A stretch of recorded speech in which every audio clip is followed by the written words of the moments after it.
Where the Heart Leads is a strange one. On one hand, it claims to be a surrealist narrative adventure, but then as you dive into the story, you can't help but realize just how ordinary it all is. It certainly doesn't tell a well-thought tale featuring characters who grow and evolve throughout, but if you're going in expecting something to challenge you with surrealism and existential motives, then you're likely to be disappointed.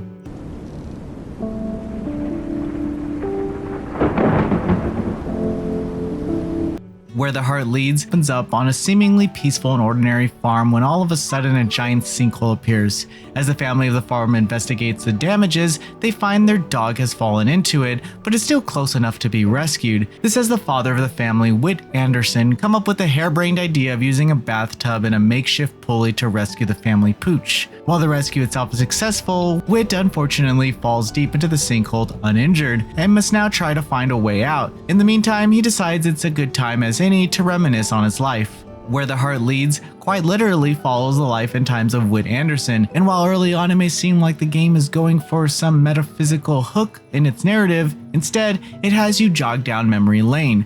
So rather than it being a story of intrigue and discovery, players are instead experiencing something almost entirely retrospective as they relive key moments from the past in great narrative detail, learning all the ins and outs of Whit's personal life and growth. This can be fine for what it is, but from the pre-release and game description, players might find themselves disappointed after a few hours only to realize that they signed up for Home and Away rather than Eternal Sunshine of the Spotless Mind. The story told is pretty ordinary drama, as Whit navigates his various close relationships and relives pivotal points of his life, everything from marriage to fatherhood. The narrative is linear, and so it feels like you're going through the motions of a pretty predictable timeline.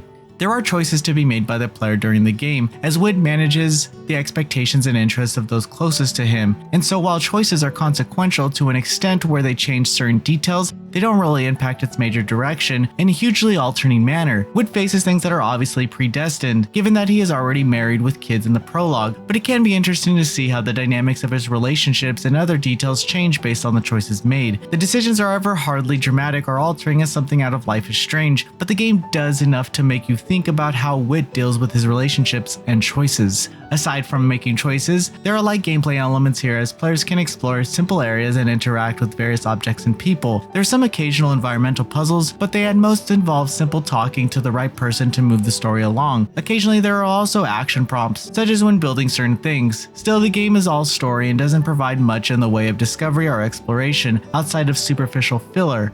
Although there is a scrapbook journal of sorts for players to collect various details and objects of interest, this mostly functions as a summary of prior events and ideas for what to do next in the story. The real challenge here is whether you will end up caring enough about the story and characters, especially when it's pretty ordinary and mundane family drama. The pacing is slow and at times needlessly detailed, where the back and forth dialogue can feel like filler, rarely ever achieving anything dramatic or revolutionary. There are some surrealist metaphorical devices attempted, but this doesn't do much to change up the tedious flow of the narrative. At the core, there is nothing tremendously wrong with the story, but given the slow pacing and lack of meaningful payoff, the game doesn't do much to achieve its lofty claims of surrealism. While the context of the story barely achieves any form of existential surrealism, the visual style certainly attempts to create an abstract mood. The character models have a unique style, but they're not very effective in creating personality. Instead, much of the connection made between the characters is via the text-heavy dialogue, which thankfully is easier to sit through thanks to a launch day patch that fixes the font size. The various environments certainly have their moments of quant serenity, but for the most part,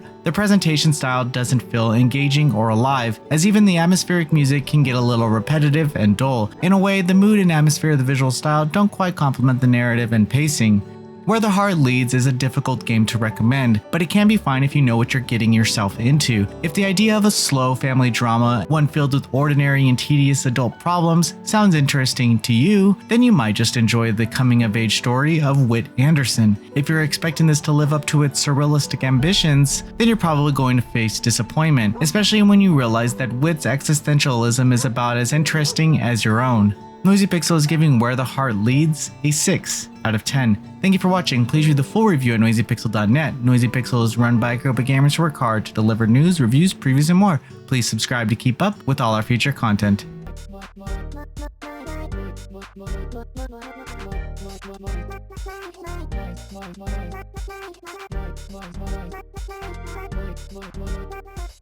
Noisy Pixel.